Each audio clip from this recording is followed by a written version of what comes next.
এখন আপনারা হয়তো ভাবছেন যে আমি এডিট শেখাবো বলে রাস্তায় রাস্তায় কেন ঘুরে বেড়াচ্ছি। অ্যাকচুয়ালি আমি আপনাদের এডিটের বেসিকটা বোঝাতে চেষ্টা করছি। আপনাদের একটা ছোট্ট রিকোয়েস্ট করব, এখানে একটা পজ করুন আর পিছন দিকে যান, আর পিছনে গিয়ে পরপর শর্টগুলোকে একবার দেখার চেষ্টা করুন। দেখুন আমি একটা স্টোরি ক্রিয়েট করার চেষ্টা করেছি। অ্যাকচুয়ালি এটাই এডিটের বেসিক। শুধু কাট করা, মিউজিক অ্যাড করা বা এফেক্ট ক্রিয়েট করাই কিন্তু এডিট না। এডিটের মেন মোটোটা হচ্ছে একটা স্টোরি ক্রিয়েট করা, আর সেটাই আমি ওই ছোট ছোট ক্লিপ দিয়ে করার চেষ্টা করেছি। তো বেসিকটা বুঝে গেলেন, এবার চলুন আমরা অ্যাপসের মধ্যে এডিটটা কীভাবে করতে হয় সেটা দেখে নিই। আর তার জন্য এখানে আমি ফিল্মোরা অ্যাপটা ইউজ করব। এখন আপনারা প্রশ্ন করতে পারেন যে এত অ্যাপ থাকতে ফিল্মোরা কেন? সেটা আপনারা এই ভিডিওর মাঝখানে অবশ্যই বুঝতে পারবেন কেন আমি এখানে ফিল্মোরা ইউজ করছি। আর এখানে আমি শুধু আপনাদের কাট পেস্ট করা শেখাবো না, এখানে আমি আপনাদের ছোটোখাটো ভিএফএক্স তৈরি করাও শেখাবো, এবং তার সঙ্গে সঙ্গে সাউন্ড এবং সাউন্ড এফেক্টস কীভাবে অ্যাড করতে হয় সেটাও শেখাবো। তো চলুন শুরু করা যাক। প্রথমেই ফিল্মোরা ওপেন করলেই এমন একটা ইন্টারফেস দেখতে পাবেন। দেন নিউ প্রজেক্টে ট্যাপ করলেই মোবাইলের গ্যালারিটা ওপেন হয়ে যাবে, যেখানে আপনি পরপর সব ভিডিও দেখতে পাবেন, এবং একটু হোল্ড প্রেস করলেই সেগুলো চালুও হয়ে যাবে। এবার পরপর আপনি এডিটের আগে ফুটেজগুলো চেক করে নিন, সেগুলো সিলেক্ট করুন, তারপর ইম্পোর্ট ট্যাপ করলেই প্রজেক্ট ওপেন হয়ে যাবে। এরপর অ্যাড করতে হবে ভয়েস। নিচের এই মাইন্ড বলে অপশনটায় ট্যাপ করলেই নতুন একটা উইন্ডো ওপেন হবে, সেখানে ফাইল অপশন দেখতে পাবেন। ফাইলে ট্যাপ করলে প্রথমবার পারমিশন চাইবে, আর সেটা দিয়ে দিলেই ফাইল ওপেন হয়ে যাবে। আর সেখানে যে ফোল্ডারে আপনার ভয়েস ওভারটা রাখা আছে সেই ফোল্ডারে চলে যান, আর তারপর ফাইলটা সিলেক্ট করে নিচে স্ক্যানে ট্যাপ করুন, আর একটা নতুন উইন্ডো ওপেন হবে। স্ক্রল করে নিচের দিকে গেলেই আপনার ভয়েস ফাইলটা পেয়ে যাবেন। আপনি চাইলে ট্যাপ করে ভয়েসটা শুনেও নিতে পারেন। এখানে এই প্রচন্ড গরমে শরীরকে ঠান্ডা করতে কোনটা বেশি? এরপর ইম্পোর্ট ফ্রম ফাইল করলেই আপনার ভয়েস প্রজেক্টের মধ্যে অ্যাড হয়ে যাবে। এরপর 2-3টে লাইন পরপর ভালো করে শুনে নিন, তারপর সেই লাইনগুলোর জন্য পার্টিকুলার যে ভিডিওগুলো লাগবে সেগুলো প্রজেক্ট ফাইলের মধ্যে ইম্পোর্ট করে নিন। প্রথমে ভিডিওটা নিয়ে নিন, তারপর টেনে টুনে দেখে নিন কোনখান থেকে রাখবেন, তারপর কতটা রাখবেন ঠিক করে ওই ক্লিপটার উপর টাচ করলেই রেজার টুলটা ওপেন হয়ে যাবে। যেখান থেকে লাগবে না সেটাকে জাস্ট কেটে উড়িয়ে দিন। রেজার টুলের এই মাঝের টুলটা দিয়ে আপনি ক্লিপটাকে যেখান থেকে খুশি কাটতে পারবেন, তারপর ম্যানুয়ালি সেই ক্লিপটাকে আপনি রিমুভও করতে পারবেন। আর লেফটের এই টুলটা দিয়ে কাটলে আগের অংশটা অটোমেটিক্যালি ডিলিট হয়ে যাবে, আর রাইটের এই টুলটা পরের অংশটা অটোমেটিক্যালি রিমুভ করে দেবে। এবার মূল এডিটে ফেরা যাক। আমরা জাস্ট পরপর এখানে ফুটেজগুলোকে ইম্পোর্ট করে নেবো ভয়েস অনুযায়ী, তারপর এখানে রাফ কাটটা করে নেবো। এখানে না কোনো সাউন্ড অ্যাড করবো এক্সট্রা, না অন্য কোনো এফেক্ট অ্যাড করবো। প্রথম দিকে আমি জাস্ট প্রতিটা লাইনের জন্য একটা করে ফুটেজ অ্যাড করেছি। মাঝে মাঝে জাস্ট একটু শুনে নিচ্ছি যে কেমন লাগছে। এই প্রচন্ড গরমে শরীরকে ঠান্ডা করতে কোনটা বেশি কাজের? মায়ের হাতের তৈরি এই লেবুর শরবত নাকি 20টা? তারপর আবার সেম নতুন করে ফুটেজ এখানে ইম্পোর্ট করছি। চাইলে এই ক্লিপগুলোর স্পিড এখান থেকে অ্যাডজাস্টও করে নেওয়া যায়। এবার এই পরপর লাইন অনুযায়ী ভিডিও টেনে টুনে বসানো আর সেটার স্পিড অ্যাডজাস্ট করা, এটা এমন কিছু কঠিন কাজ না, তাই এটা অনেকক্ষণ ধরে দেখি আপনাদের টাইম ওয়েস্ট করবো না। আমি বরং আপনাদের ম্যাচ কাট করাটা শেখাই।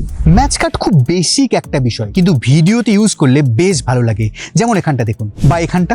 এই ক্লিপ দুটো দেখিয়ে কতটা বোঝাতে পারলাম আমি জানি না, তার চেয়ে বরং চলুন এডিটটা করে দেখাই, সেখানে আপনারা বেটার বুঝতে পারবেন। এখানে প্রথমেই এদিক থেকে দরজা খোলাটা দেখিয়েছি, তারপর কাট করেই উল্টো দিকের দরজা খোলা। এবার এদিক থেকে কতটা খোলা হয়েছে সেটা বুঝে অপর দিক থেকে তেমনই একটা পজিশন থেকে রাখতে হবে, তাহলে ব্যাপারটা এরকম একটা স্মুথ ব্যাপার চলে আসবে। আর এখানে আউটডোর শটটাতেও আমি সেম কাজ করেছি, এটা একবার দেখে নিন। প্রথমে দুটো শট নিয়েছি, একটাতে আমি জাস্ট হেঁটে যাচ্ছি, আর একটাতে সেম রাস্তার পয়েন্ট অফ ভিউ শট। এবার দুটো শটকে জায়গা মতো ম্যাচ করিয়েছি। ম্যাচিং পয়েন্ট রেখেছি এই খেজুর গাছটা। আশা করি আপনাদের বোঝাতে পারলাম। আর এরকমই ছোট ছোট ম্যাচ কাট এই ভিডিও জুড়ে প্রচুর আছে, সেগুলো যদি আপনারা খুঁজে পান তাহলে কমেন্ট সেকশনে এসে অবশ্যই জানাবেন। আর আপনারা আপনাদের ভিডিওতেও এরকমভাবে ম্যাচ কাট ইউজ করে ভিডিওটাকে অনেক সুন্দর তৈরি করতে পারেন। তবে শুটিং করার সময়ই আপনাদের এর জন্য প্ল্যান করতে হবে, আপনাদের ভাবতে হবে যে কোথায় কোথায় আপনারা ম্যাচ কাটটা ইউজ করবেন, আর সেই অনুযায়ী আপনাদের আগে থেকে শ্যুটটাও করতে হবে। তো এরপর ঘন্টাখানে কাটাকুটি ঘাটাঘাটি করে আমি 13 সেকেন্ডসের একটা সলিড পার্ট রেডি করলাম। আর এবার এই প্রথম দিকে ছোট্ট একটা পার্টে আমার ভিএফএক্স করার ইচ্ছে হলো। আমি আগে শর্ট ভিডিও মেকিং টিউটোরিয়ালে যে ভিএফএক্স এর কাজটা করেছিলাম ওটা আমি কম্পিউটারে করেছিলাম, আর আজকে করবো এই ফিল্মোরাতে এই মোবাইলের মধ্যে। আমি জানি পুরোটা হয়তো হবে না, অন্তত কিছুটা এখানে আপনাদের করে দেখানোর চেষ্টা করব। আর তার জন্য সবার আগে আমাদের যে ক্লিপটার উপর ভিএফএক্স করবো সেটা ভালো করে একবার দেখে নিতে হবে। তো চলুন সেটা দেখে নিই। আর এখানে রেজাল্টটাও একবার দেখে নিন। আর এখানে প্রথমেই লাগবে একটা উইন্টার ব্যাকগ্রাউন্ড, আর তাই আমি চলে গেলাম পিক্সাপেতে। সেখানে স্নোফল লিখে সার্চ দিতেই আমার সামনে অনেকগুলো ব্যাকগ্রাউন্ড চলে এলো। সেখান থেকে আমি একটাকে সিলেক্ট করে ডাউনলোড করে নিলাম। এরপর একটা নতুন প্রজেক্ট ওপেন করে ফুটেজটা সেই প্রজেক্টের মধ্যে ওপেন করে নিলাম। তারপর কেটে কুটে ওটাকে সাইজ করে নিয়ে আমাদের উইন্টার ব্যাকগ্রাউন্ডটা টাইম লাইনে ইম্পোর্ট করে নিলাম। এরপর নিচে টুলবার থেকে ক্রপ টুলটা সিলেক্ট করে 9:16 সিলেক্ট করলেই ভিডিওটা শর্টের ফরম্যাটে বা শর্টের সাইজে চলে আসবে।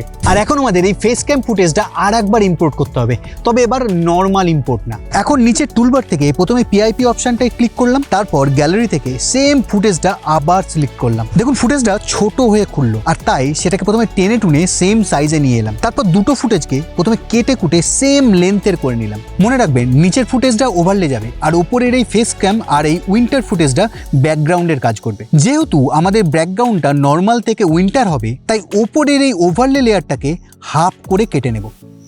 আর তারপর বাইরের এই ব্ল্যাক জায়গাটায় টাচ করলেই দুটো ক্লিপের মাঝখানে এমন একটা সাইন চলে আসবে। এবার এটাকে টাচ করলেই ট্রানজিশন বার ওপেন হয়ে যাবে। সেখান থেকে আমি বেসিক ওয়াইপ ট্রানজিশনটা সিলেক্ট করলাম। তারপর ওভারলে লেয়ারটাকে সিলেক্ট করে নিচের টুলবার থেকে স্মার্ট কাট আউটটা সিলেক্ট করলাম। সেখান থেকে ব্যাকগ্রাউন্ড রিমুভ।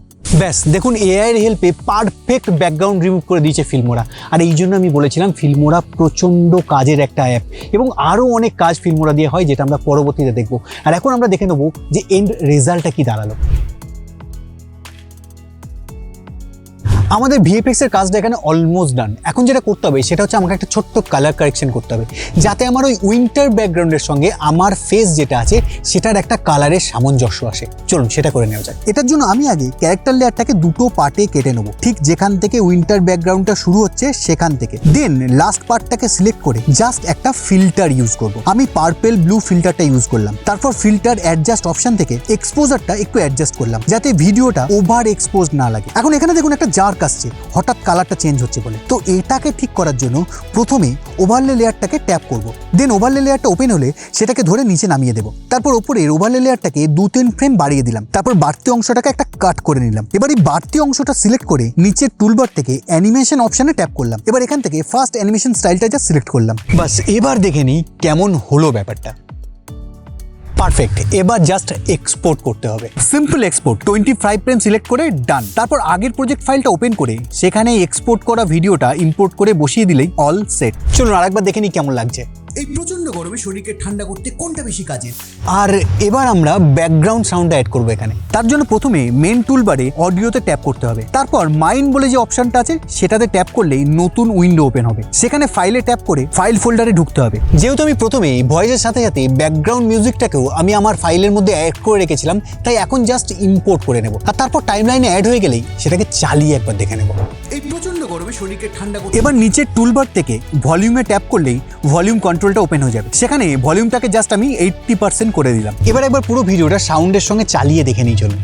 এই প্রচন্ড গরমে শরীরকে ঠান্ডা করতে কোনটা বেশি কাজের? মায়ের হাতের তৈরি এই লেবুর শরবত নাকি 20 টাকার সফট ড্রিঙ্ক? চলুন টেস্ট করে দেখা যাক। তো টেস্ট করার জন্য আমি প্রথমে বাইরে বেরিয়ে পড়লাম, তারপর রোদে কিছুটা ঘোরাঘুরি, তারপর কিছুটা দৌড়াদৌড়ি করে যখন হাঁপিয়ে উঠলাম তখন কেমন একটা ন্যাড়া ন্যাড়া লাগছে না? অ্যাকচুয়ালি দরজা খোলা, গ্লাস এগিয়ে দেওয়া, এগুলোর জন্য কোনো সাউন্ড শোনা যাচ্ছে না, তাই লাগবে সাউন্ড এফেক্ট। তো প্রথমেই নিচে সাউন্ড এফেক্টসে ট্যাপ করলেই সাউন্ড এফেক্টস অপশনটা ওপেন হয়ে যাবে। দেন সেখানে প্রচুর ইনবিল্ট সাউন্ড এফেক্টস আপনি পেয়ে যাবেন, সাথে এআই বলেও একটা অপশন পাবেন। সেখানে ট্যাপ করলেই একটি নতুন উইন্ডো ওপেন হবে। সেখানে দরকার মতো আপনি এখানে ডেসক্রিপশন লিখে দিন, কয়েক সেকেন্ডের মধ্যে এআই নতুন সাউন্ড এফেক্টস রেডি করে দেবে। এখন বুঝতে পারছেন আমি মোবাইলে এডিটের জন্য কেন ফিল্মোরা ইউজ করছি? হ্যাঁ, এটা সত্যি যে এই অ্যাপটা ফ্রি না, এটার জন্য আপনাকে মাসে 120 টাকা করে পে করতে হবে, কিন্তু এটার যে ফিচার দিচ্ছে তাতে 120 টাকাটা খুব একটা গায়ে লাগবে বলে আমার মনে হয় না। এরপর আমি এমনই সাউন্ড এফেক্টসগুলো এআই দিয়ে ক্রিয়েট করে করে জায়গা মতো বসিয়ে বসিয়ে যেটা দাঁড় করালাম সেটা হলো এটা। এই প্রচন্ড গরমে শরীরকে ঠান্ডা করতে কোনটা বেশি কাজের? মায়ের হাতের তৈরি এই লেবুর শরবত নাকি 20 টাকার সফট ড্রিঙ্ক?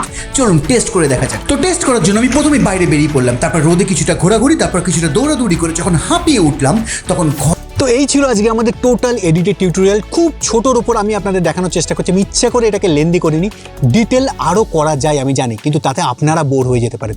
তবে আপনারা যদি চান আমি এটাকে আরও ডিটেল করতে পারি, আর সেটা যদি আপনারা চান তাহলে অবশ্যই কমেন্ট সেকশনে আমাকে লিখে জানাবেন। তো আজকের জন্য টাটা, দেখা হচ্ছে পরের ভিডিওতে।